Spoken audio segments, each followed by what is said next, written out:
Port-au-Prince, 10 mai. Le palais de justice de Port-au-Prince se trouve régulièrement victime de cambriolage. Le dernier en date remonte au 10 mai 2022, lorsque des individus l'ont investi et cambriolé des matériels, dossiers et documents dans 5 carrés de juges d'instruction et 6 bureaux de substitut commissaire, rapporte Martin Aîné, président de l'Association nationale des greffiers haïtiens. À chaque razzia, des voix s'élèvent pour demander la reconstitution des dossiers emportés par les voleurs. Comme après la disparition des fichiers de l'assassinat du bâtonnier Montferrier d'Orval en octobre 2020. C'est en partie possible, les juges ne sont pas les seuls à travailler sur les dossiers, fait savoir Martel Jean-Claude, président de l'Association professionnelle des magistrats, APM. La direction centrale de la police judiciaire, DCPJ, dispose des copies de procès verbal, des enquêtes préalablement réalisées. Les copies peuvent être utilisées dans la restitution d'un dossier. Les méthodes sont aussi multiples. On peut passer par le greffe du parquet, celui du tribunal de paix, jusqu'à la police, selon l'avocat Franz Gabriel Neuret. Lui aussi, les bandits forcent la justice à fuir le bicentenaire. Le greffe du tribunal détient un registre dans lequel tout nouveau dossier est enregistré. Le greffier du juge doit lui aussi réaliser un inventaire des nouveaux dossiers. Grosso modo, les dossiers peuvent être reconstitués à partir de ces éléments, détaille le professeur de droit pénal à l'université Kiskeya. À chaque razzia, des voix s'élèvent pour demander la reconstitution des dossiers emportés par les voleurs. Cependant, les choses se compliquent pour au moins deux raisons.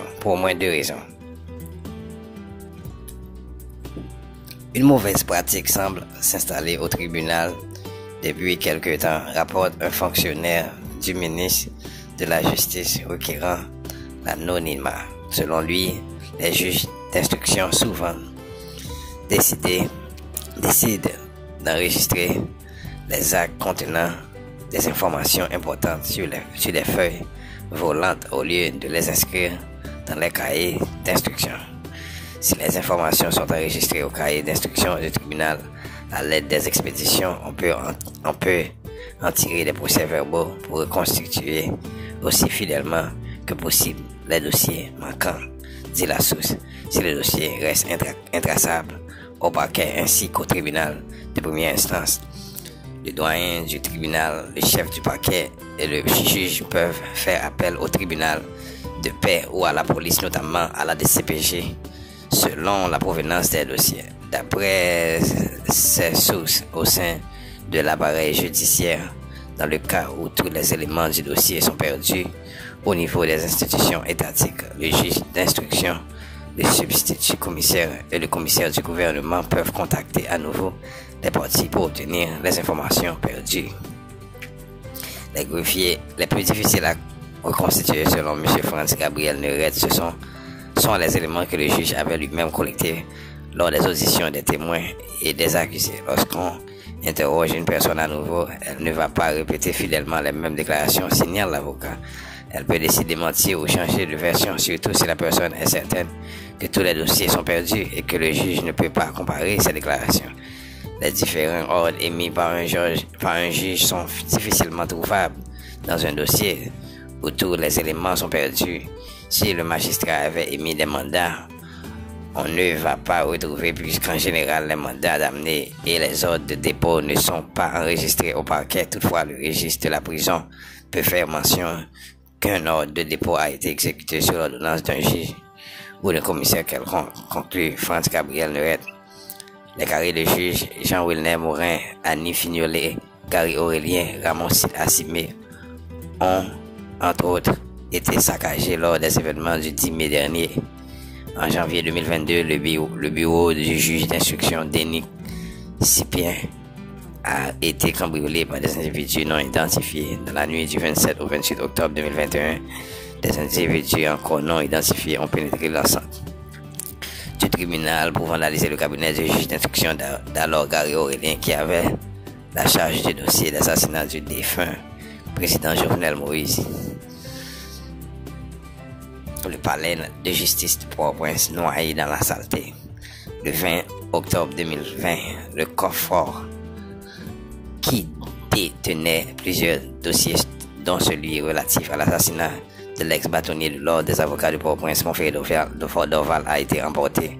Si les dossiers venaient de la police, on doit contacter l'institution pour trouver une copie du procès verbal d'audition, informe France Gabriel Neuette.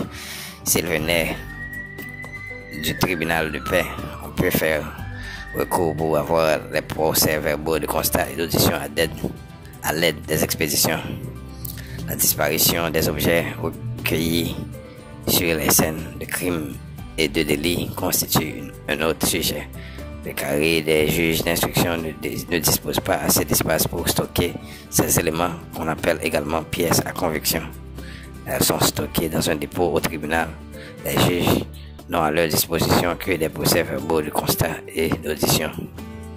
Les différents ordres émis par un juge sont difficilement trouvables dans un dossier où tous les éléments sont perdus.